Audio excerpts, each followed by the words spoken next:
ನಿಮ್ಮ ಹಳೆ ಒಡವೆನ ಅಧಿಕ ಬೆಲೆಗೆ ಮಾರಬೇಕೆ? ಅಟಿಕಾಗೆ ಕಾಲ್ ಮಾಡಿ 8880 ಅಟಿಕಾ ಗೋಲ್ಡ್ ಕಂಪನಿ. ಕನಕಪುರದ ಬಂಡೆ ಡಿಕೆ ಶಿವಕುಮಾರ್ ಸಿಎಂ ಆಗಿ ಪದಗ್ರಹಣದ ಹೊತ್ತಲ್ಲೇ ಇದೀಗ ರಾಜ್ಯ ರಾಜಕೀಯದಲ್ಲಿ ಜಮೀರ್ ಅವರದ್ದು ಎನ್ನಲಾದ ಆಡಿಯೋ ದೊಡ್ಡ ಮಟ್ಟದಲ್ಲಿ ಸಂಚಲನ ಮೂಡಿಸಿದೆ.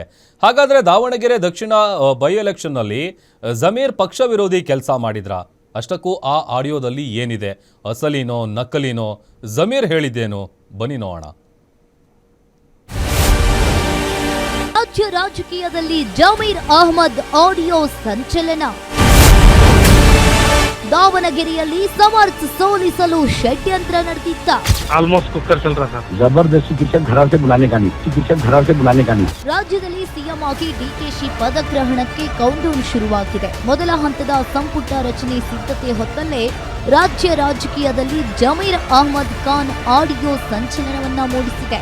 ದಾವಣಗೆರೆ ದಕ್ಷಿಣ ಬೈ ಎಲೆಕ್ಷನ್ ವೇಳೆ ಅಲ್ಪಸಂಖ್ಯಾತರಿಗೆ ಟಿಕೆಟ್ ನೀಡದ ಹಿನ್ನೆಲೆಯಲ್ಲಿ ಬೇಸರಗೊಂಡಿದ್ದ ಜಮೀರ್ ಪಕ್ಷೇತರ ಅಭ್ಯರ್ಥಿಗೆ ವೋಟ್ ಹಾಕುವಂತೆ ತಮ್ಮ ಬೆಂಬಲಿಗನಿಗೆ ಸೂಚನೆ ನೀಡಿದ್ದಾರೆ ಎಂಬ ಆಡಿಯೋ ವೈರಲ್ ಆಗ್ತಾ ಇದೆ. ಆಲ್ಮೋಸ್ಟ್ ಕುಕ್ಕರ್ ಚಲ್ रहा था. जबरदस्ती सुनो यहाँ सिराजा साहब, जबरदस्ती पीछे घर से बुलाने का नहीं बुला रहे नहीं साहब. नहीं सुनो यहाँ दो वो हुआ तो हमने फायदा. हूँ साहब. हकीकत अब ना आ जाको बाहर आ जाको नहीं आ रहे साहब. नहीं सुनो मैं बोल कंप्लीट करनी चाहिए मुझे. साहब बोलो. अब अभी परसेंटेज नहीं है हमारा. हूँ सर. जबरदस्ती करके बाहर बुलाने का. हूँ सर. अब उन्होंने क्या होता भूत में गए तो वो कांग्रेस को दाल का आदत क्या करती भरोसा नहीं हमना. आई सलंग बोल को इंडिपेंडेंट को भी एसजीपी दिलाओ. हूँ सर. नहीं है तो भी अच्छा है करूँ समय.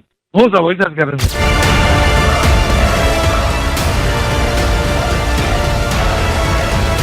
ಜಮೀರ್ ಅಹ್ಮದ್ ಖಾನ್ ಮತ್ತು ಕೆಎಂಡಿಸಿ ನಿರ್ದೇಶಕ ಮೊಹಮ್ಮದ್ ಸಿರಾಜ್ ಮಾತನಾಡಿದ್ದಾರೆ ಎನ್ನಲಾದ ಆಡಿಯೋದಲ್ಲಿ ಕುಕ್ಕರ್ಗೆ ಓಟ್ ಬೀಳಬೇಕು ಎಂಬ ವಿಚಾರ ಸಾಕಷ್ಟು ಸಂಚಲನಕ್ಕೆ ಕಾರಣವಾಗಿದೆ. ಈ ಕುರಿತು ಖುದ್ದು ಮೊಹಮ್ಮದ್ ಸಿರಾಜ್ ಸ್ಪಷ್ಟನೆಯನ್ನ ನೀಡಿದ್ದಾರೆ. ನಮ್ಮ ಮೇಲೆ ಸುಮ್ಮನೆ ಷಡ್ಯಂತ್ರವನ್ನ ನಡೆಸಲಾಗಿದೆ, ಸಮರ್ಥ್ ಗೆಲ್ಲಬೇಕು ಎಂದು ಜಮೀರ್ ಸಾಹೇಬ್ರು ಹೇಳಿದ್ರು. ನಾವು ಪಕ್ಷಕ್ಕೆ ನಿಷ್ಠಾವಂತರಾಗಿ ಕೆಲಸ ಮಾಡಿದ್ದೇವೆ, ಯಾವುದೇ ಕಾರಣಕ್ಕೂ ಈ ಆಡಿಯೋ ನಮ್ಮದಲ್ಲ, ಇದೊಂದು ಷಡ್ಯಂತ್ರ ಎಂದಿದ್ದಾರೆ. ದಾವಣಗೆರೆ ಬೈ ಎಲೆಕ್ಷನ್ ಬಂದಾಗಿಂದನೂ ಈ ನಿರಂತರವಾಗಿ ಷಡ್ಯಂತ್ರಗಳು ನಡೀತಾನೇ ಇದ್ದವು. ಅನಾವಶ್ಯಕವಾಗಿ ನಸೀರ್ ಅಹಮದ್ ಸಾಹೇಬ್ರ ಮೇಲೆ ಬಂತು, ಅನಾವಶ್ಯಕವಾಗಿ ಜಬ್ಬಾರ್ ಸಾಹೇಬ್ರ ಮೇಲೆ ಒಂದು ಬಂತು, ನನ್ನ ಮೇಲೆ ಬಂತು, ನನ್ನ ಕೊಲೀಗ್ಸ್ ಮೇಲೇನೂ ಬಂತು. ಈ ಥರ ನಡೆಸ್ತಾ ಇದ್ದರು. ಈಗ ಈ ಆಡಿಯೋ ಬಂದಿರೋದು ಅದು ನಂದು ಆಡಿಯೋ ಅಲ್ಲ, ಜಮೀರ್ ಸಾಹೇಬರು ಮಾತಾಡಿರೋದು ಆಡಿಯೋ ಅಲ್ಲ. ಆ ಥರ ನಾವು ಯಾವತ್ತೂ ಫೋನಲ್ಲಿ ಮಾತಾಡಿದ್ದೀವಿ ಫೋನಲ್ಲಿ. ಬಟ್ ನಾನು 4ನೇ ತಾರೀಕು ನನಗೆ ಗೊತ್ತಿದ್ದಂಗೆ 4ನೇ ತಾರೀಕಿಗೆ ಸಾಹೇಬರು 5ನೇ ತಾರೀಕಿಗೆ ಕೇರಳದಿಂದ ಬರ್ತಾ ಇದ್ದಾರೆ ಅಂತ ನನಗೆ ಮಾಹಿತಿ ಬಂದಾಗ ಅವರು ಒಂದು ಸಂದೇಶವನ್ನು ಕೊಟ್ಟರು ನನಗೆ.